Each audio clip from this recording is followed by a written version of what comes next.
चलो भाई पढ़ना स्टार्ट करें। पॉलिटिकल क्या पढ़ रहे थे हम लोग? अनुसूचियाँ, शेड्यूल्स पढ़े थे कल हम लोगों ने। कितनी पढ़ ली थी? अच्छा, किस में राज्यसभा का जिक्र है? 4 में तुम बता रहे हो राज्यसभा की सीट्स का जिक्र है। अच्छा, 5 की बनावट कैसी है? SC ST। 6 इससे जुड़ी हुई है, या तो ATM 2 कर लो या AMTM। A मतलब असम, T मतलब त्रिपुरा। 2 M क्या क्या है? मेघ और जोर। अच्छा, 1 में क्या लिखा था? देश में क्या क्या है? 2 में क्या था? 2 नंबर का वेतन, भत्ते, पेंशन्स। 3 में 3 अक्षर थे, शपथ। 7 में क्या था? शक्तियों का बंटवारा। कितनी लिस्ट बनाई गई थी? अगर कहीं कितने लेवल पे डिवीजन है तो 2, स्टेट और सेंटर। लेकिन लिस्ट का एक तीसरी का नाम क्या था? समवर्ती। किस में से घटे हैं टॉपिक? किन 2 में बढ़े हैं? 97 से 100। कितने थे ये दूसरे वाली में? 66 से 61 और 47 से 52। किस में घटे हैं? स्टेट लिस्ट में। एक इनसे अलग भी तो थी, वो क्या नाम था? अवशिष्ट, रेजिडुअल पावर। 8वीं में क्या दी हुई थी? मानक भाषाएं। कितनी मानक भाषाएं हैं? अंग्रेजी मानक भाषा है, हरियाणवी, मीजो, संस्कृत। क्यों? एस में मतलब संस्कृत था ना। क्या ट्रिक था लैंग्वेजेस का?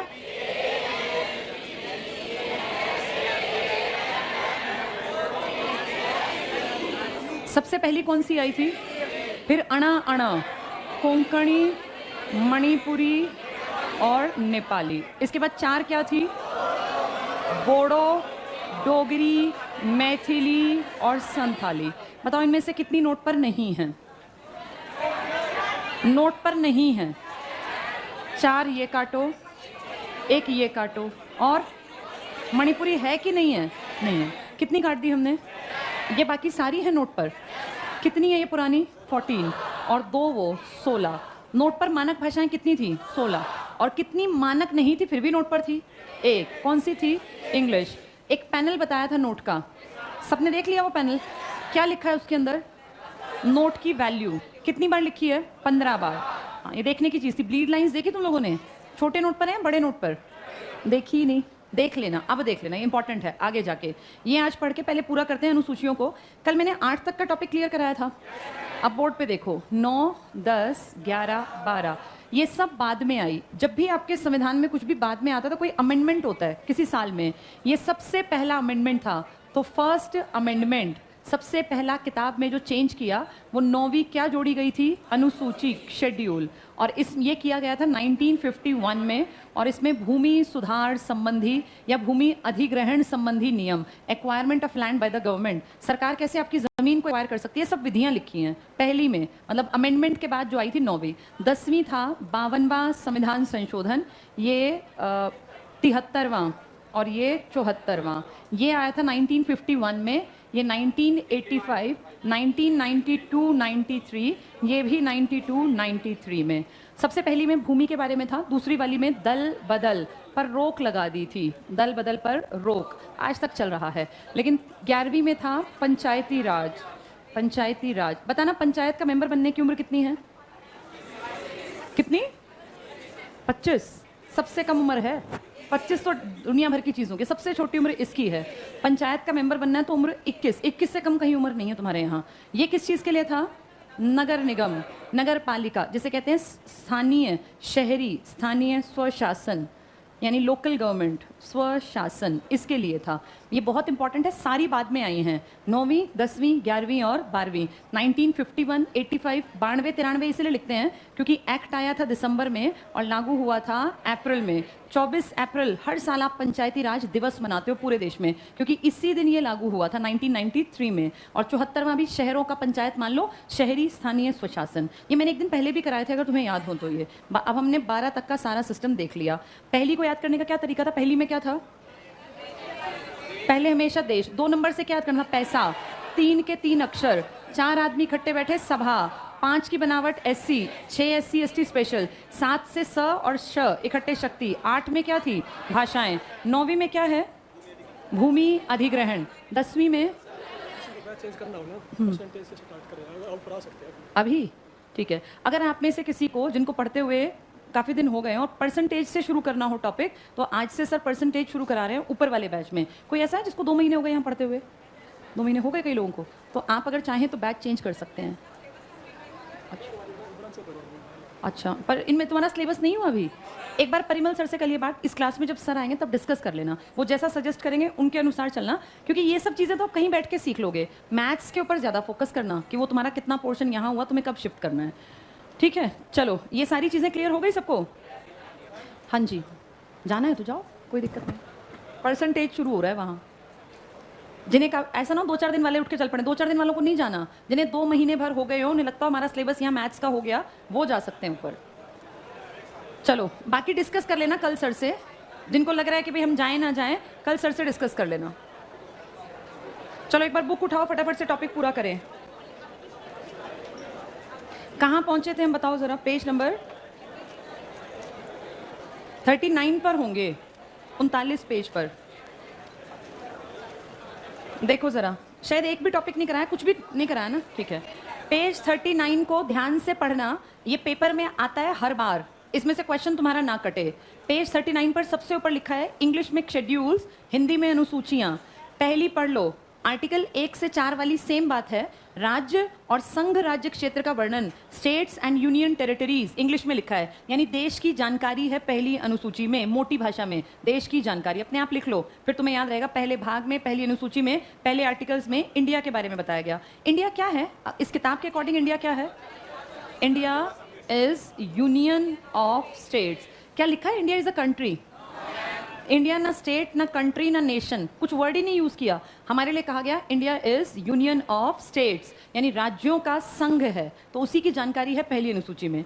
दूसरी टिक कर लो, और इसमें सीधे पॉइंट टिक करना, वेतन और भत्ते मुख्य पदाधिकारियों के। इसमें टीचर की, पुलिस की, क्लर्क की सैलरी नहीं है। राष्ट्रपति की कितनी सैलरी है बताओ? राष्ट्रपति की सबसे बड़ी सैलरी कितनी अपने यहाँ? हाँ, 5 लाख। दूसरी बड़ी सैलरी कितनी लाख है? 4 लाख। तीसरी बड़ी सैलरी 3.5 लाख।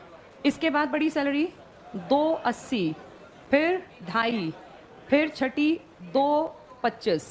किस किस की सैलरी है ये इतनी भारी भरकम? सबसे पहली सैलरी है प्रेसिडेंट ऑफ इंडिया, राष्ट्रपति की। दूसरी सैलरी है वाइस प्रेसिडेंट ऑफ इंडिया, उपराष्ट्रपति की। 3.5 लाख रुपए किसको मिलते हैं? किसको? जो राज्य का मुखिया होता है, जिसे आप कहते हैं राज्यपाल, या इसी को आप इंग्लिश में कहते हैं गवर्नर। ये 2.8 किसको मिलता है? ये मिलता है सुप्रीम कोर्ट के चीफ जस्टिस ऑफ इंडिया। एक ही आदमी हो सकता है वो, उसे मिलेगा। उसके नीचे 33 आदमी काम करते हैं, उन 33 को मिलते हैं सुप्रीम कोर्ट के अदर जजेस, इनको बोलते हैं अन्य, अदर जजेस, प्लस हाई कोर्ट के चीफ को। हाई कोर्ट का एक चीफ होगा, आपके यहाँ 25 हाई कोर्ट में 25 चीफ हुए, और सुप्रीम कोर्ट के अदर में 33 में जितने लोग आते हैं, तो उन सबको मिला के कितने रुपए मिलते हैं एक आदमी को? 2.5 लाख। और ये 2.25 यानी 2.25 लाख हाई कोर्ट के अदर जजेस को, हाई कोर्ट के अदर जजेस, इन्हें मिलते हैं। ये सब लिखा हुआ है। कहाँ लिखा हुआ है ये?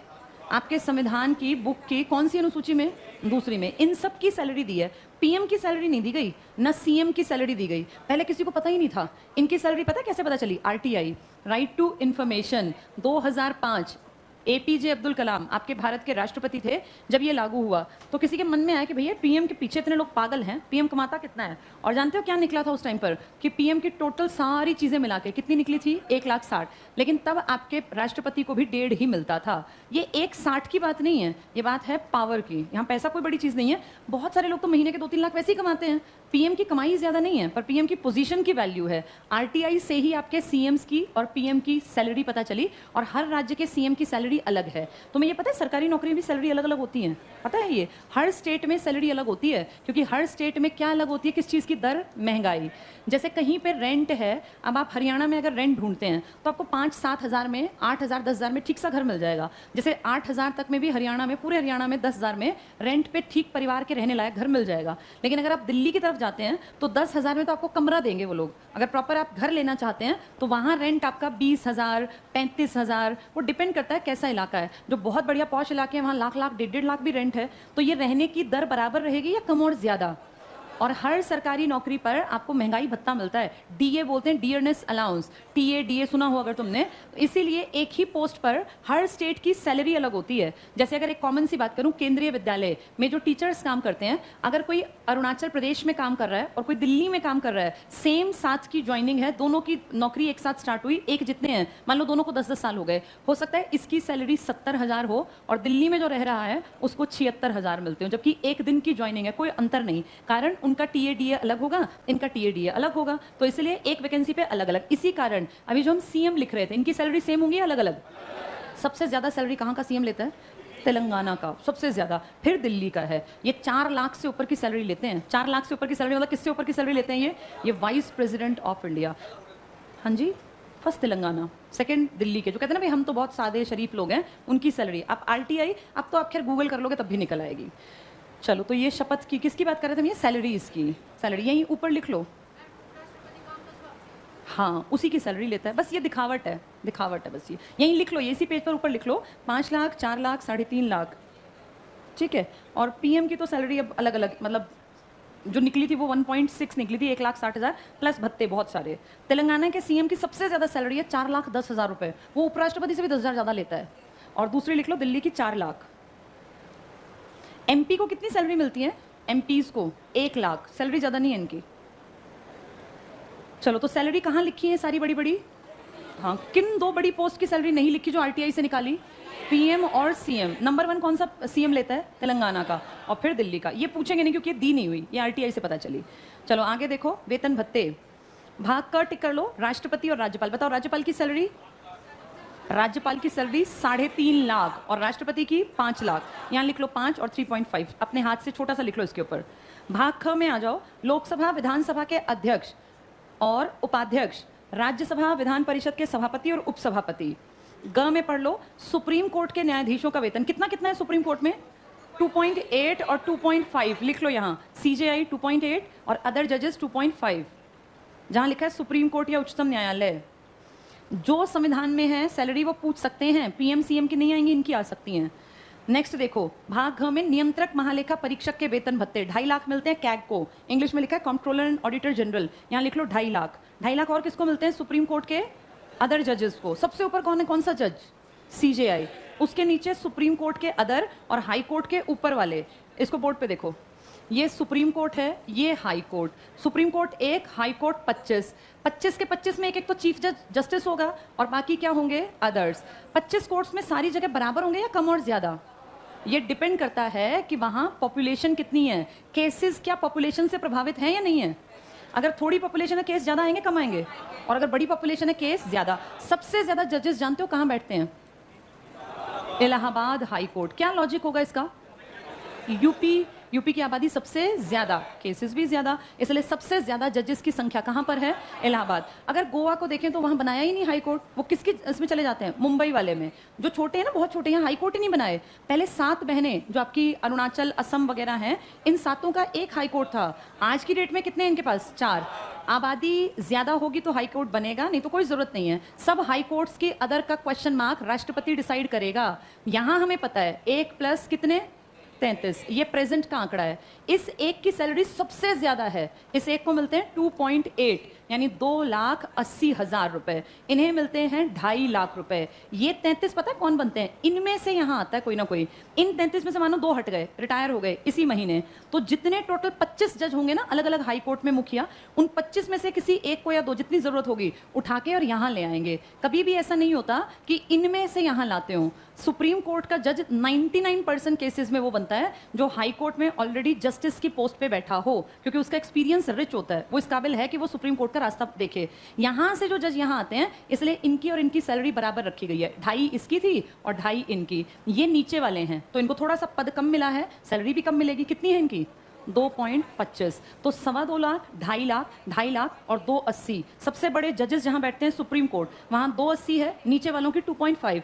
जो नीचे वाला कोर्ट है उसके सबसे बड़े की 2.5 और नीचे वालों की 2.25 लाख रुपए। समझ में आ गया ये? यानी सुप्रीम कोर्ट के अदर जजेस इज इक्वल टू कहां के जजेस? हाई कोर्ट के चीफ जस्टिस। वो इंडिया के नहीं है, वो हाई कोर्ट के हैं। यानी 25 ये और यहाँ के 33, इनकी सैलरी बराबर। इसकी सैलरी सबसे ज्यादा, और जो हाई कोर्ट के निचले हैं जो सबसे ज्यादा कहाँ बैठते हैं? इन सब की सैलरी अलग अलग है, हर जगह की सैलरी अलग इन द सेंस 2.25 है सबकी, इन सबसे अलग। तो 280, ढाई, ढाई और 2.25। चलो आगे पढ़ो। नियंत्रक महालय का परिचय तुमने 2.5 लिख लिया। तीसरी अनुसूची पे आओ और थर्ड लाइन टिक करना। तीसरी में क्या होगी? 3 अक्षर की शपथ।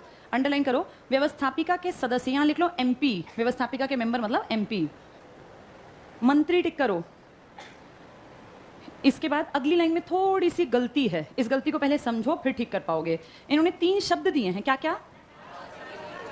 राष्ट्रपति, उपराष्ट्रपति और क्या लिखा है? इसको छोड़ते हैं, हम बात करते हैं राज्यपाल की। अब पहले इसको देख लो। राष्ट्रपति की शपथ नहीं है, जहां इन्होंने लिखी है ना, इसकी शपथ आर्टिकल 60 में है। उपराष्ट्रपति की शपथ आर्टिकल 69 में है और राज्यपाल की शपथ 159 में है। ये 3 आर्टिकल्स ध्यान से सुनो, इनकी शपथ नहीं है। बाकी सबकी शपथ कहाँ लिखी है? किस अनुसूची में? तीसरी में। क्या लिखी है तीसरी में? शपथ। मैंने कल आपको बताया था 3 तरह की शपथ होती है। सबसे पहले किसकी लेनी पड़ती है? उम्मीदवार। ये तो कितने ही उठ जाएं। इसके बाद चुने जाने वाले लोग, एमपी या एमएलए, इनकी शपथ अलग। और तीसरे मंत्री। मंत्री अनलिमिटेड बनेंगे 15%। तो सबसे ज्यादा धड़ल्ले से किसकी शर्त ली जाती है? उम्मीदवार। कोई पार्टी अपना कोई मेंबर उठा दो, उसके बाद चुने गए जो लोग हैं एमपी एमएलए। तो एमपी पूरे देश में कितने हैं? 543 प्लस 233, 45। तो फिर वो नॉमिनेटेड को भी जोड़ लेंगे। इनको चुन के भेजा गया। एमएलए हर राज्य के अलग अलग। उम्मीदवार हजारों की संख्या में होंगे, ये उससे कम होंगे और सबसे कम क्या होंगे? मंत्री। तो इन सबकी लाइन लिखी है।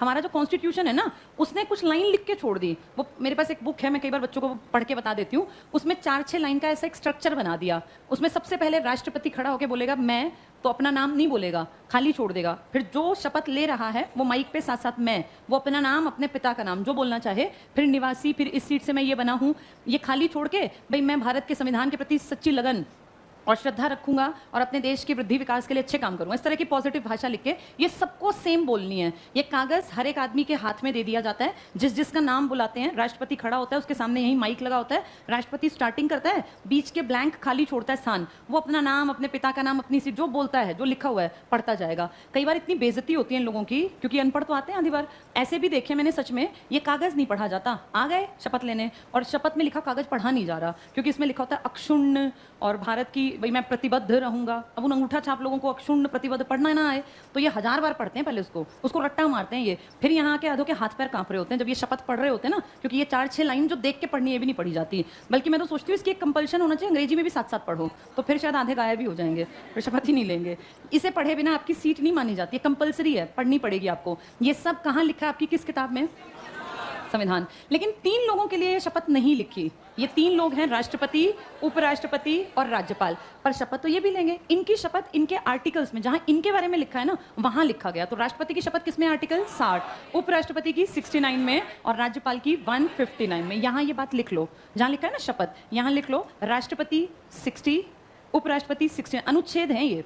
राष्ट्रपति की शपथ 60 में, आर्टिकल्स। ये अनुसूची में नहीं है 3 शपथ। राष्ट्रपति की अनुच्छेद 60, उपराष्ट्रपति की 69 और राज्यपाल की 159। राज्यपाल ही गवर्नर है, इसी को गवर्नर कहते हैं। ये वाइस प्रेसिडेंट ऑफ इंडिया और ये प्रेसिडेंट ऑफ इंडिया।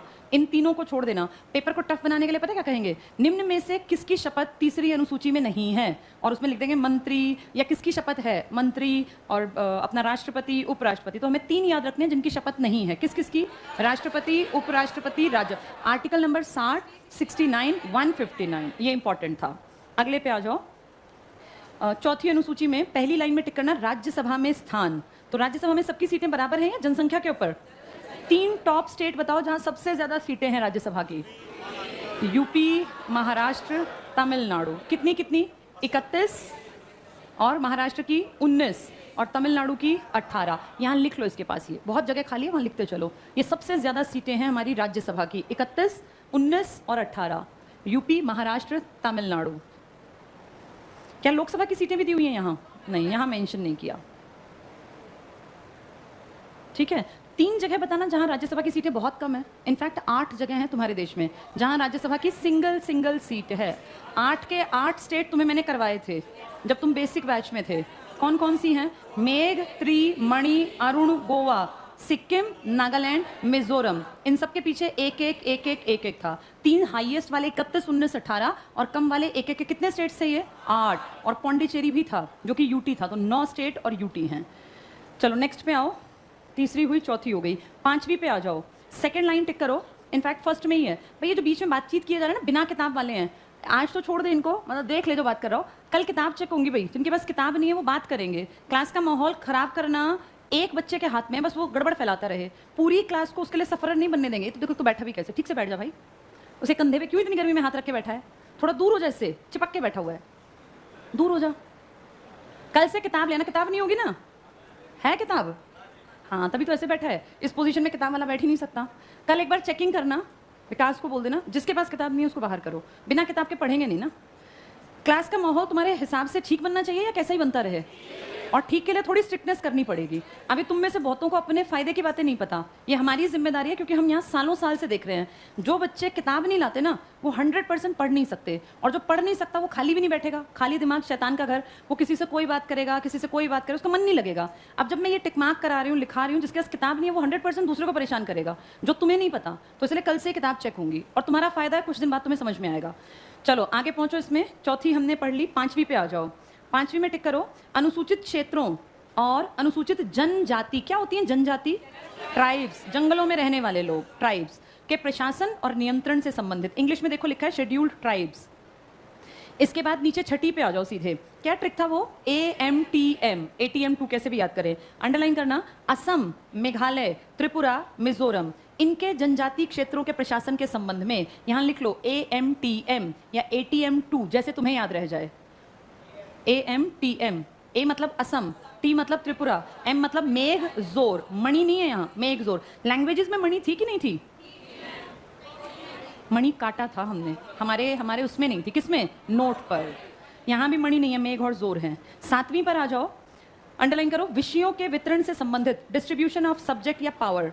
पहली टिक करना, संघ सूची, सेंट्रल लिस्ट, यूनियन लिस्ट। 97 से 100 पे आ जाओ। भाई अब बात मत कर मेरी नजर में बार बार, तू है कि हाँ तू बात करेगा, मत बात कर। 97 से 100 कर लो। अगला टिक करो 66 से 61, और तीसरा टिक करो समवर्ती 47 से 52। किसके सब्जेक्ट घटे हैं, किसके बढ़े हैं? यूनियन के भी और कॉन्करेंट के। यूनियन के 3 बढ़े, कॉन्करेंट के 5 बढ़े। किसके 5 घटे?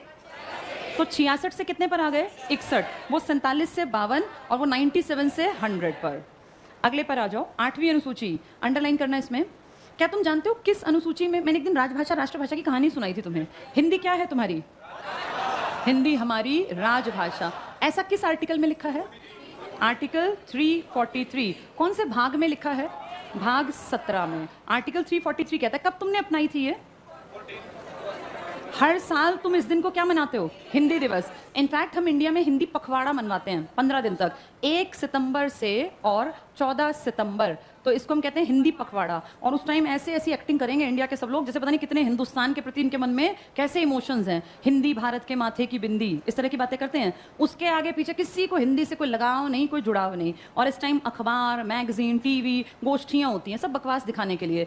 इस टाइम पर ऐसा इसलिए करते हैं क्योंकि ये हिंदी दिवस मनाया जाता है। लास्ट डे फंक्शंस रखते हैं हर यूनिवर्सिटी में, कॉलेज में, स्कूल्स में, और इसी को हम क्या मनाते हैं अपने देश में? हिंदी दिवस। तो हिंदी दिवस कब मनाते हो? 14 सितंबर। इसी दिन क्यों मनाते हो? क्योंकि इसी दिन तुमने अपनी क्या बना ली थी? ये राजभाषा। इसकी लिपि क्या है? देवनागरी। तो भारत की राजभाषा हिंदी, आर्टिकल 343 भाग 17 में, जिसकी लिपि देवनागरी लिखा हुआ है, इसीलिए मनाते हैं हम 14 सितंबर को। ये टिक कर लो। 8वीं अनुसूची में देखो लिखा है वर्तमान में 22 भाषाएं। टिक कर लो इसको। मूल रूप से 14, वर्तमान में 22 भाषाओं का उल्लेख यहीं लिखो। भाग 17 और आर्टिकल 343 से 351 ये लिख लो। सारे आर्टिकल में भाषा है। आर्टिकल 343 से पूरे का पूरा भाग 17, 343 से 351। लेकिन स्पेशल हिंदी के बारे में कौन सा आर्टिकल है? 343। क्या हमारी संसद में, एमपीज में कोई भी भाषा प्रयोग कर सकते हैं बातचीत करते टाइम? कौन सी भाषा इस्तेमाल कर सकते हैं? जो ये 22 भाषा है ना, ये सारी इस्तेमाल हो सकती हैं। कोई भी एमपी जितनी मानक भाषाएं हैं, कितनी हैं? 22, इनमें बात कर सकता है, कोई मना नहीं करेगा। कोई ऐसे नहीं कह सकता कि आपने ये मणिपुरी क्यों बोली, क्योंकि लिखी है मानक भाषा में। अगले पेज पर आ जाओ।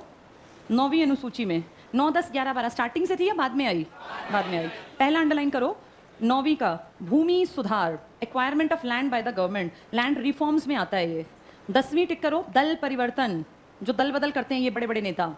11वीं टिक करो पंचायती राज। 12वीं टिक करो सेकेंड लाइन में नगर पालिकाओं का अधिकार, शहरी नगर निगम इसे बोलते हैं। अब यहाँ अपने हाथ से लिखो 9वीं के पास 1951, 1951 फर्स्ट अमेंडमेंट, पहला संविधान संशोधन, लिख लो ये 1951 फर्स्ट अमेंडमेंट। 10वीं के पास लिखो 1985, 1985 और 52वां संविधान संशोधन 1985 52nd अमेंडमेंट। दोबारा चेक कर लो, फर्स्ट में तुमने लिखा 1951 फर्स्ट अमेंडमेंट, 10वीं के सामने तुमने लिखा 1985 52nd अमेंडमेंट। 11वीं के पास लिखो कौन सा अमेंडमेंट था, 73rd, लिखो 73rd। और 12वीं में लिखो 74th अमेंडमेंट। ईयर तुम्हें पता है 1992/93। 93 क्यों लिखते हैं, अप्रैल में लागू हुआ था, 24 अप्रैल, लिख लो यहाँ 24 अप्रैल पंचायती राज दिवस, 24 अप्रैल पंचायती राज दिवस। तो 92 के दिसंबर में ये पारित हुआ सब कुछ, फिर अप्रैल आ गया था इसको लागू करने में। 12वीं के पास भी कौन सा साल लिखोगे, 1992-93 सेम। अमेंडमेंट का नंबर 74 लिख लो। तो ये 3 अमेंडमेंट हुए, फर्स्ट, 52nd, 73rd, 74th, पहला 52वां, 73वां, 74वां। इनके सन क्या क्या है, 1951, 85, 92, 93, 92, 93। क्लियर सबको ये, ठीक है। अब तुम्हें देखो 11वीं में लिखा भी हुआ था पीछे 173 लिख दिया, उस एक को काट दो, ये टाइपिस्ट ने दायित्व के बाद लगाना था वो 1 बना दिया। 73वां संविधान संशोधन। 12वीं में पहली लाइन में देखो 74वां लिखा हुआ था। तो 4 अमेंडमेंट के नंबर बोलो जिनसे 4 अनुसूचियां आई हैं। पहला 52nd, 73rd, 74th। ईयर कौन कौन से, 1951, 85, 92, 93, 92, 93। भाषाएं तो मैंने एक दिन बीच में करवाई थी, कंप्लीट है भाषाओं का। प्रमुख अनुच्छेद थोड़े से बता देती हूँ, फिर बाकी कल पढ़ेंगे, लेकिन अभी कुछ सुन लो, कुछ इंपॉर्टेंट 2 पार्ट करवा दूंगी, बहुत इंपॉर्टेंट टॉपिक है ये। अब तुमने अपने देश के इस किताब की कुछ चीज़ें जान ली, क्या पूरा पढ़ लिया तुमने, इसमें 3 पार्ट्स हैं, 3 चीज़ें हैं, एक है अनुच्छेद, एक इसमें है भाग और एक है इसमें अनुसूचियाँ। तुम्हें क्या पूरी तरह से आ गई। अब तुम सीखोगे भाग और आर्टिकल्स, क्योंकि ये ज़्यादा हैं। कितने आर्टिकल्स हैं और कितने भाग हैं। आज हम ये शुरू कर रहे हैं, इसके साथ ये शुरू हो जाएगा, क्योंकि वो यूनिट और वो एक्सरसाइज है। अब शांति से बोर्ड पे देखो, जिसने आज की क्लास नहीं समझी उसको कल परसों पूरे हफ्ते कुछ नहीं समझ में आना। आज हम शुरू करेंगे अपने संविधान के भाग, और भाग के साथ हम लिखेंगे इसमें आने वाले अनुच्छेद, आर्टिकल्स, पार्ट और आर्टिकल्स। इसमें सबसे पहले इंपॉर्टेंट है 5 पार्ट, ये मोस्ट इंपॉर्टेंट में है, जो आने ही आने, सबको याद रखने, पता नहीं क्या कुछ पूछ लेंगे। भाग 1 में आर्टिकल हैं 1, 2, 3, 4। भाग 2 में है 5 से लेके 6, 7, 8, 9, 10, 11। सारे नहीं लिखूंगी, इसके मेन लिख रही हूँ। 13 इसमें। भाग 3 में 12 से लेके 35। भाग 4 में 36 से लेके 51 और 5 में 52 से 151। सबसे ज्यादा किसमें दिखाई दे रहे हैं, कितने आर्टिकल हैं इसमें। ये 2 कौन बोला, इसे लंबा लिख दिया तो 2 बता दिया। ये देख लो कितने हैं, ये 100 लगभग हैं। 52 भी तो इंक्लूड है ना इसमें। ये लगभग लगा लो पूरे देश की जानकारी देगा। 100 आर्टिकल, पूरे इंडिया को एक्सप्लेन करेंगे 100 आर्टिकल। और तुम जो अब तक पढ़ रहे थे ना, president of India, vice president of India, PM, पूरे देश का सिस्टम इस भाग में है। क्योंकि अभी तुम लिख के आए थे आर्टिकल 60, आर्टिकल 69, तो इन्हीं के तो थे। तुमने अभी जाना नहीं, आगे पढ़ेंगे। प्राइम मिनिस्टर का आर्टिकल, काउंसिल ऑफ मिनिस्टर्स के आर्टिकल, सब इसके पार्ट हैं। यानी पूरे इंडिया को समझाता है कौन सा भाग। इसके बाद सब कुछ अपने आप समझ में आ जाएगा, पर इससे पहले, इंडिया को समझने से पहले कुछ बेसिक चीज जाननी पड़ती हैं। जैसे सबसे पहले पार्ट में किसकी जानकारी है, और देश 2 हिस्सों में है, या तो स्टेट्स हैं या तो यूटी हैं। इन सबको एक्सप्लेन करेगा। ये क्या है, देश की नागरिकता। भाई हम में से कौन इंडियन है, नेशनैलिटी किसको मिलेगी। ये थे आपके फंडामेंटल राइट्स, मौलिक अधिकार, जो मैंने आपको पहले भी डिटेल से बताए। ये थे आपके डीपीएसपी, राज्य के नीति निर्देशक तत्व। और ये है आपके पूरे देश का काम करने का तरीका, संघ की कार्यपालिका, पूरे देश का सिस्टम है इन 100 आर्टिकल्स में। तो आज मैं पहले और दूसरे के बारे में आपको थोड़ा थोड़ा बता दूं। पहला किसके बारे में है, शांति से समझेंगे सब लोग। आर्टिकल 1 कहता है India is union of states. Bharat क्या है? भारत राज्यों का संघ है। इसीलिए आप नहीं कहते इंडिया इज अ कंट्री, बोलने के लिए बोलते हैं। एग्जैक्टली हमारी किताब में कहीं नहीं लिखा कि हम देश हैं। हम इस किताब के ही अकॉर्डिंग पूरा देश चलाते हैं, पर इस किताब में कहीं हमें देश कहा ही नहीं। इसने कहा India is union of states, आप सब राज्यों का संघ है। और इसीलिए आपके देश में राज्य सरकार की भी इंपॉर्टेंस है, केंद्र की भी। यहाँ आपको दिखाई देता है कि आप पावर का डिवीजन करते हैं, जो आप कल पढ़ रहे थे, डिवीजन ऑफ पावर। कहाँ कहाँ पर? एक यूनियन लिस्ट और एक क्या थी? State list. तो ये इसलिए करना पड़ता है क्योंकि पहले आर्टिकल में यही लिखा है कि हम क्या हैं? Union of states, first article में। नंबर 2 आर्टिकल कहता है, जो हमने आज तक इस्तेमाल नहीं किया, अगर कभी हमने, जैसे चाइना है, चाइना जब देखो लड़ता झगड़ता रहता है, कभी कहीं अटैक करता है, कभी कहीं, पता है ना तुम्हें? ये पूरी दुनिया में अपना प्रभुत्व कहीं ना कहीं कोशिश कर रहा है कि मैं नंबर 1 बन जाऊं। इस पूरी दुनिया में जब ये पेंडेमिक आया तो उससे पहले 2019 तक अमेरिका नंबर 1 कंट्री था। पिछले कई सालों से ग्रोथ रेट लगातार, ग्राफ बहुत आगे।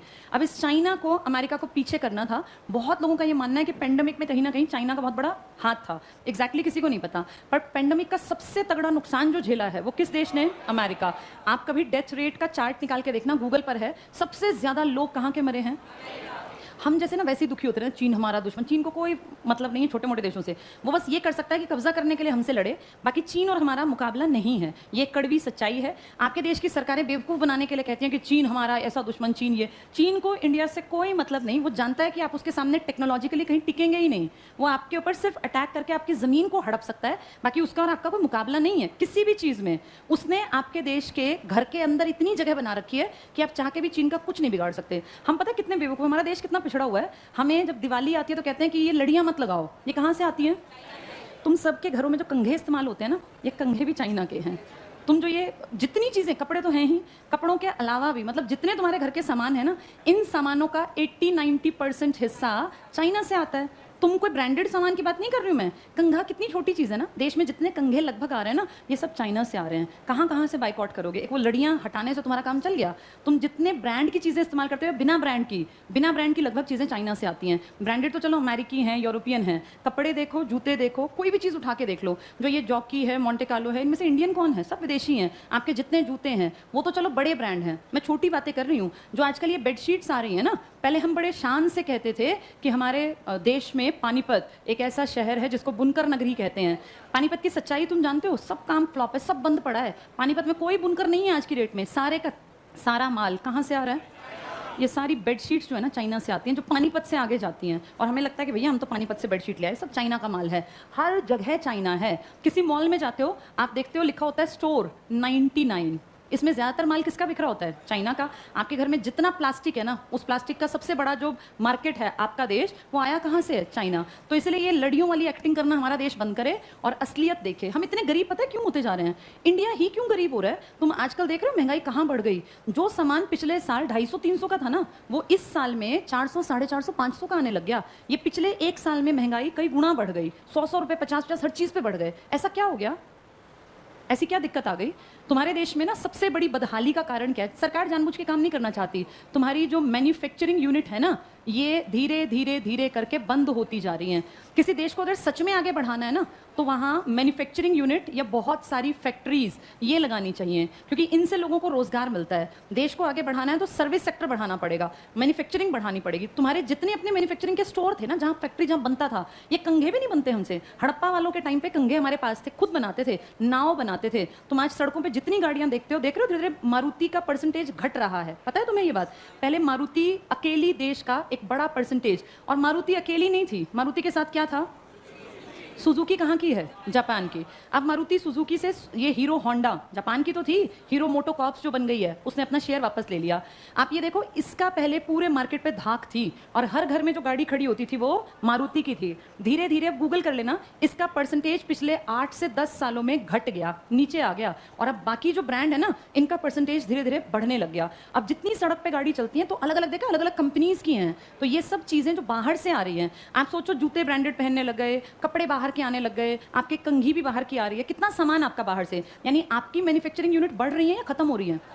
देश को आगे बढ़ाना है तो सबसे बेसिक है कि आपके पास कौन सी यूनिट लगी हुई हो? मैन्युफैक्चरिंग। और आपको ना चाइना ने इतने बड़े लेवल पे बेवकूफ़ बनाया हमारे देश को, हमें पता ही नहीं चला। आम आदमी इतना पढ़ा लिखा है नहीं। चाइना ने आपके देश में आज से एंट्री नहीं की। चाइना और आप इकट्ठे आगे बढ़ने लगे थे। इनफैक्ट NCERT की किताब में ये लिखा है 1950 में हम और चाइना बराबर थे।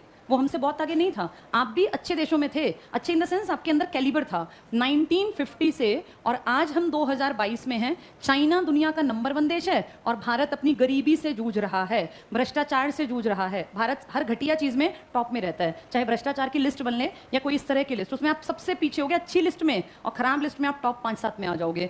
ये हमारे साथ से इतना आगे कैसे बढ़ा? इसने अपने यहाँ मैन्युफैक्चरिंग की ढेर यूनिट लगाई और इसने पता है क्या किया? भारत जैसे देश को, जो ये जानता था कि मेरे बाद आबादी में सेकंड है, जैसे आबादी होना फायदा है या नुकसान है?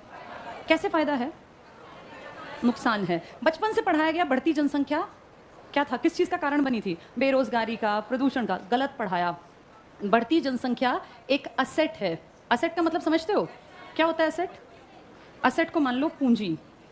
अपने आप को देखो, तुम सब अगर नौकरी लग जाओ, मान लो तुम घर में 2 भाई बहन हो, 3 हो, तुम्हारे पिताजी कमाते हैं महीने के 50,000, आधों के 20,000 कमाते होंगे, कोई हो सकता है 10,000 का भी काम चलता हो, कोई बड़ी बात नहीं है, इतना ही है हमारे इंडियन घरों में। अब जिसके ये 2-3 बच्चे अगर नौकरी लग जाएं और ये तीनों, कोई 50,000 की नौकरी लग जाए, कोई 45,000 की और कोई 35,000 की, मुझे बताना इस आदमी जिसकी 20,000 तनख्वाह थी, इसके तीनों बच्चे इस जगह आके खड़े हो गए, ये इसके लिए बोझ है या ये असेट बन गए? तो पूरा भारत क्यों नहीं असेट बन सकता? ये चाइना 1950 में हमारे बराबर था। आज आप जब मेडल्स की लिस्ट देखते हैं तो हर चीज में ये आगे है, टेक्नोलॉजी में, सामान में। आपको पता है ना, जो ये ओलंपिक हुए थे इसमें भी टॉप में था, पता है ये बात तुम्हें? अमेरिका, चाइना टक्कर लेता है, सारे ताकतवर देश, और आप सबसे नीचे की लिस्ट में। तो भला हो लास्ट डे जो ये 7 अगस्त को बेचारे नीरज चोपड़ा की मेहनत रंग ला गई, नहीं तो तुम्हारे देश में था ही क्या? गोल्ड तो 0 था हमारा। ये एक इकलौता जिसपे हम इतने चौड़े हुए घूमते हैं कि इंडिया तो पता नहीं क्या है। हम देखते किसको है? पड़ोसी पाकिस्तान, जिसका हमेशा टैली में 0 नंबर है। हम अमेरिका, चाइना को नहीं देखते। चाइना ने अपनी पूरी पॉपुलेशन को क्या बना दिया? इसने ये सोचा जब जनसंख्या ज्यादा है ना, तो हर एक आदमी कीमती होना चाहिए। मेरा हर इंसान जो इस देश में, या तो वो खेल में निकल जाए, या वो प्रोडक्शन में आगे निकल जाए, मैन्युफैक्चरिंग यूनिट में, या वो बिजनेस कर ले, या वो अच्छी नौकरी कर ले। हमने क्या सोचा? बचपन से मुझे याद है हमेशा पढ़ाया गया, बढ़ती जनसंख्या एक अभिशाप है, बढ़ती जनसंख्या से बेरोजगारी बढ़ती है। यही पढ़ा ना बचपन से, दिमाग में ठूस दिया कि बढ़ती जनसंख्या बोझ है। चाइना ने अपने हर बच्चे को सिखाया कि हर किसी को असेट बनना है। जो हमारे साथ, तुम्हारे साथ जो बच्चे बड़े हुए ना, वो चाइना में तो पॉजिटिव चीजें सोच के बड़े हुए, और हमारी पीढ़ी ये सोच के कि बढ़ती जनसंख्या, बढ़ती जनसंख्या, तभी तुम पीछे रह गए।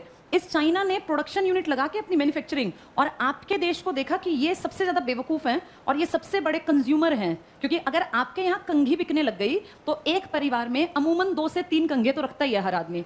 आपका देश है 150 करोड़ का, तो आप सोचो हर परिवार में कितने परिवार होंगे, और वो सब कंघी। कंघी बकवास बात होती है, लेकिन इसके पास करोड़ों रुपए गए ना आपके, और किस चीज के लिए? जिसकी कोई वैल्यू नहीं। इसने आपके देश को डंपिंग का बाजार बना लिया। डंपिंग का मतलब होता है, इकोनॉमिक्स में एक टर्म है। शुरू में इसने आपके देश में कदम कैसे जमाए? आपके यहाँ एक पॉलिसी आई थी एलपीजी, लिबरलाइजेशन, प्राइवेटाइजेशन, ग्लोबलाइजेशन।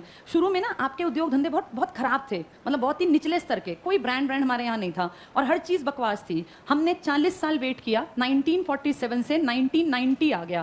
तो ये सोचो 40 साल कि शायद इंडियन सुधर जाएं, कुछ अच्छा प्रोडक्ट बना लें। अच्छा नहीं सुधरे, बकवास जूते, बकवास कपड़े, हर चीज बकवास। फिर 1991 में हमारे ऊपर प्रेशर आया पूरी दुनिया में, WTO का, वर्ल्ड ट्रेड ऑर्गेनाइजेशन का। इसने कहा भाई दुनिया बदल रही है, मार्केट खुला छोड़ दो, जिस देश को जहां सामान बेचना है बेचो। हम भी इसके मेंबर थे, हमारे ऊपर भी प्रेशर आया, और फिर हमने अपने लोगों को कहा देखो भाई, अब दुनिया के लोग आएंगे यहाँ कपड़े बेचने, जूते बेचने, तुम में काबिलियत हो तो तुम्हारा सामान बिकेगा, नहीं तो बंद होगा, सुधार लो। एक आधा साल और दिया, लेकिन हमारे इंडियन प्रोड्यूसर्स ने कोई ध्यान नहीं दिया, और देखते देखते हमारे मार्केट में किन लोगों की एंट्री हो गई? China, America, European country, Australia, Germany, Britain. और जब इनका सामान आया ना, तो इनके सामान की क्वालिटी बहुत हाई थी और आपके सामान की क्वालिटी बिल्कुल बेकार। तो अब जो अच्छा, इन्होंने एक चालाकी और की, इन्होंने अपने सामान की उस टाइम कीमत क्या रखी? बहुत। इन्होंने सोच लिया कि हमें नुकसान हो जाए, लेकिन इन इंडियंस को हमारे सामान की आदत पड़नी चाहिए। एक बार ये आदी बन गए ना, फिर ये हमारे ग्राहक हैं जिंदगी भर, और इनके अपने बिजनेस फ्लॉप हुए तो हमारा ही सामान बिकेगा। आबादी बहुत बड़ी है। अब सोचो अमेरिका किसी 50 लाख की आबादी वाले देश में बिजनेस करे तो उसका कितना बिजनेस चलेगा? सब खरीदे तब भी कुछ नहीं बिकेगा। आपके देश में अमेरिका का कोई सामान बिकने लगे तो आप कितने करोड़ प्लस लेके बैठे हैं? अब 150 करोड़। अगर अमेरिका को 1-2 साल, जियो की तुम्हें ट्रिक समझ में आती है? जियो ने क्या किया पता चला तुम्हें? क्या किया जियो ने? पहले सस्ता, फ्री, पहले सबसे पहले फ्री से क्या हो गई? लोगों को आदत पड़ गई। पहले कभी किसी गरीब आदमी के दिमाग में भी नहीं था कि मोबाइल लूंगा। इस फ्री ने उस गरीब को ग्राहक बनाया। जैसे पहले मैं जाल में फंस गया, अब उसको इतने दिन तक फ्री दिया कि उसको हैबिट पड़ जाए कि मुझे गूगल तो छोड़ो, ये क्या है, ये सोशल साइट्स कि भैया व्हाट्सएप, टिकटॉक, खासकर ये सब चीजें, फेसबुक, और ये अब ये सब इतनी आदत पड़ गई कि अब वो ग्राहक हैं। आज इंडिया में लगभग हर किसी के हाथ में मोबाइल है। अगर इसके दाम शुरू से महंगे रखे जाते या फ्री ना होता तो क्या कोई गुब्बारे बेचने वाला, रेहड़ी लगाने वाला, सब्जी बेचने वाला मोबाइल लेता? कोई ना लेता। ये फ्री की आदत से ग्राहक बन गए। ऐसे ही चाइना ने आपको किया। चाइना ने डंपिंग किया आपके देश में, सस्ता सामान 99, 35, मुझे ध्यान है जब मैं छोटी थी 35 रुपए में कुछ भी सामान ले जाओ घर का, तो लोग इतने पागल हुए 35 रुपए में, और सच में 35 में सामान देता था। तो हम सोचते थे ऐसा क्यों करता है ये। बड़े होकर जब इकोनॉमिक्स पढ़ी तो समझ में आया कि ये कुछ साल तक इसने अगर करोड़ों रुपए वेस्ट कर भी दिए तो क्या फर्क पड़ा। इसने क्या कर दिया, अपने सामान को यहाँ बनाता, आपके यहाँ फेंक जाता कि चलो जितने बिके बिक जाए, फिर बनाता, उसकी यूनिट चलती रही, आपके यहाँ सामान की आपको आदत पड़ गई, धीरे धीरे आपके सामान जो बनते थे ये बंद होते चले गए और आप डिपेंड हो गए चाइनीज मार्केट पर। और आज ये हालत है कि ना आपका पानीपत का कपड़ा कहीं जाता और ना आपके देश में कंघे बनते, सब ब्रांडेड है। धीरे धीरे करके आपकी सारी मैन्युफैक्चरिंग खत्म। देश आगे बढ़ने के लिए कौन सा सेक्टर जरूरी है, मैन्युफैक्चरिंग। इसीलिए आपका देश रोज और गड्ढे में गड्ढे में गड्ढे में गिरता जा रहा है। अब कोई भी सरकार है, सब झूठे हैं, आम आदमी पार्टी है, मोदी जी हैं, या फिर अपने ये राहुल गांधी, ये सब बकवास कर रहे हैं, सब दिखावटी बातें करते हैं। रियलिटी इकोनॉमिक्स ये बताता है कि जब तक भारत में मैन्युफैक्चरिंग यूनिट्स बहुत ज्यादा नहीं बढ़ेंगी तब तक आपके देश की प्रगति नहीं हो सकती। और किसी को मतलब नहीं है मैन्युफैक्चरिंग से, सबको अपने पेट भरने से, अपनी जेब भरने से मतलब है। तो जिस दिन ये फैक्ट्रीज और ये सब दोबारा लगेंगी ना, तब देश आगे बढ़ेगा, वरना नहीं। चलो कल पढ़ेंगे।